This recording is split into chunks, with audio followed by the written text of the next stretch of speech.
एक समय की बात है, एक किसान अपनी पत्नी और बेटी के साथ एक छोटे से गांव में रहता था। वह गर्मी का मौसम था और कई महीनों से एक भी बूंद बारिश नहीं हुई थी। सूखे के कारण उनकी फसलें मुरझा रही थीं और पूरे गांव में उदासी छाई हुई थी।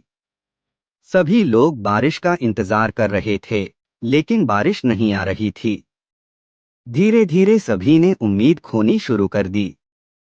एक दिन गांव के सभी लोगों ने तय किया कि वे एक ही समय पर अपने अपने घरों में प्रार्थना करेंगे।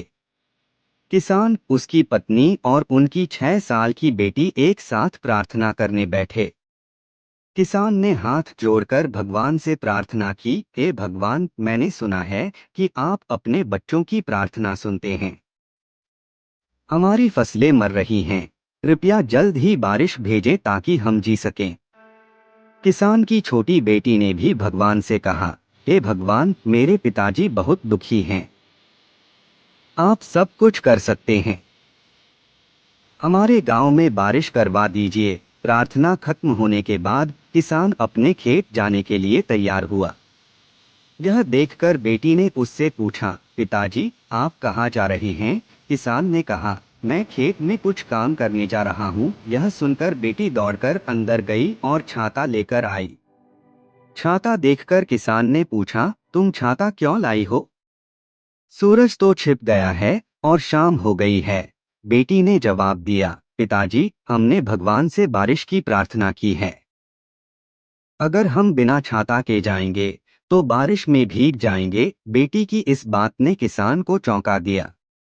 उसने आसमान की तरफ देखा, जहां बादल का कोई निशान नहीं था, लेकिन उसने बेटी के मासूम चेहरे की ओर देखा और महसूस किया कि विश्वास का महत्व कितना गहरा होता है। किसान ने अपनी बेटी को गोद में उठाया, उसके माथे को चूमा और छाता लेकर खेत की ओर चल पड़ा। उस रात बारिश हुई, जैसे कभी पहले नहीं हुई थी। इस कहानी से हमें एक महत्वपूर्ण सीख मिलती है कि विश्वास की ताकत कितनी गहरी होती है। कठिन समय में अक्सर हमारा विश्वास डगमगाने लगता है, लेकिन किसान की बेटी ने छाता लेकर यह दिखा दिया कि उसे पक्का यकीन था कि बारिश होगी। जीवन में विश्वास हमारे सपनों और लक्ष्यों का आधार होता है। जब हम किसी काम को पूरा करने के लिए खुद पर विश्वास करते हैं, तो हमें सकारात्मक परिणाम मिलने की संभावना बढ़ जाती है। बिना विश्वास के हमारे प्रयास कमजोर हो जाते हैं और हम जल्दी हार मान सकते हैं। लेकिन जब हम पूरी दृढ़ता से किसी चीज में विश्वास करते हैं, तो हम उसे हासिल करने के लिए सही कदम उठाते हैं। इस कहानी से यह भी सीख मिलती है कि सिर्फ आशा करना काफी नहीं है। हमें यकीन करना भी जरूरी है कि जो हम चाहते हैं वह जरूर पूरा होगा। इसलिए खुद पर विश्वास करें, क्योंकि विश्वास ही हमारे सपनों का दरवाजा खोलता है।